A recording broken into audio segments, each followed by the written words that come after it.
Bonjour, je suis Jean-Marc Gandy, donc formateur, consultant et écrivain. Alors, mes domaines d'intervention sont le développement commercial des entreprises, avec notamment la formation de commerciaux et de vendeurs. Et j'interviens également beaucoup dans le domaine du management d'équipe et mon cheval de bataille est la motivation. Comment motiver ses collaborateurs ?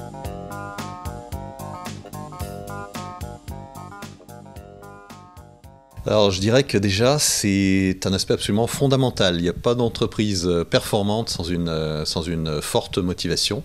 Je dirais même que dans les années qui viennent, ça sera probablement de plus en plus un facteur de différenciation entre les entreprises dans la compétition mondiale. Donc, celles qui vont se détacher du lot sont celles où les salariés seront le plus motivés.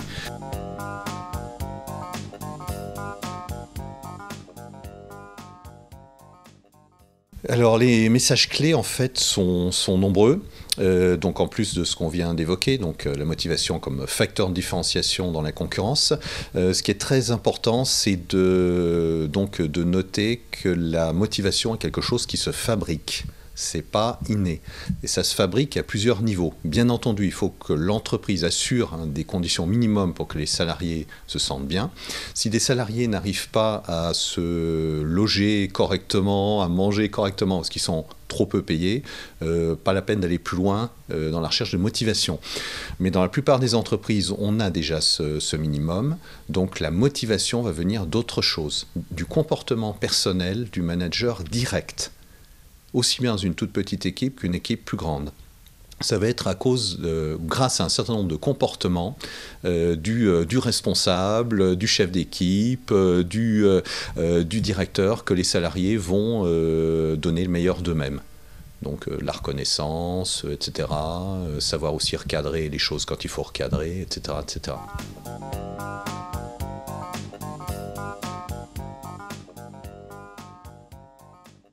S'il devait y avoir une mention mise sur la carte de visite d'un manager, quel qu'il soit, ça devrait être fabricant de motivation.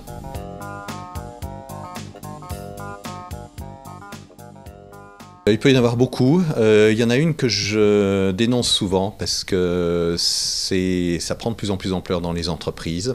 C'est confondre management et puis mise en place, multiplication des procédures et surtout multiplication de ce qu'on appelle le reporting, c'est-à-dire faire remplir à ses collaborateurs en permanence des tableaux chiffrés dans tous les sens.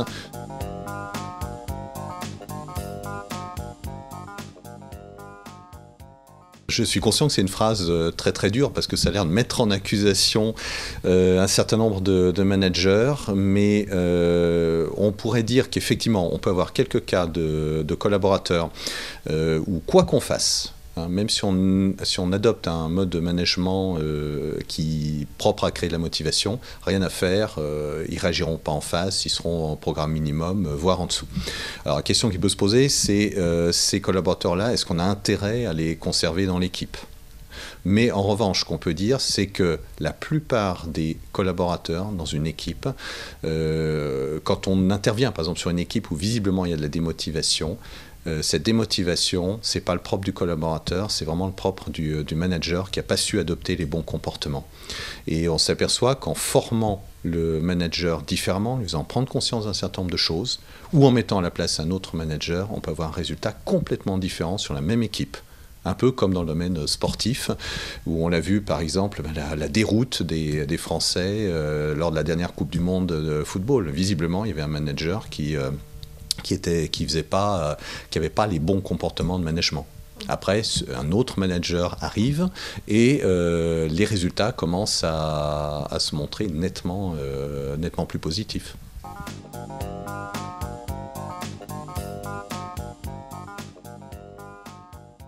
Alors, c'est clair que a priori, ça paraît plus difficile de parler de motivation dans un contexte comme ça économique plus dur. Et pourtant, c'est là, au contraire, où il faut redoubler d'efforts pour conserver une motivation maximale des gens au travail. Et même dans le pire des cas, où on peut être amené parfois à licencier, il faut que les gens qui restent fassent l'objet d'attention particulière du manager. Et ça commence par le fait que le manager manager doit être absolument sur le terrain, dans l'équipe, et non pas rester dans son bureau calfeutré, à se recroqueviller sur lui-même.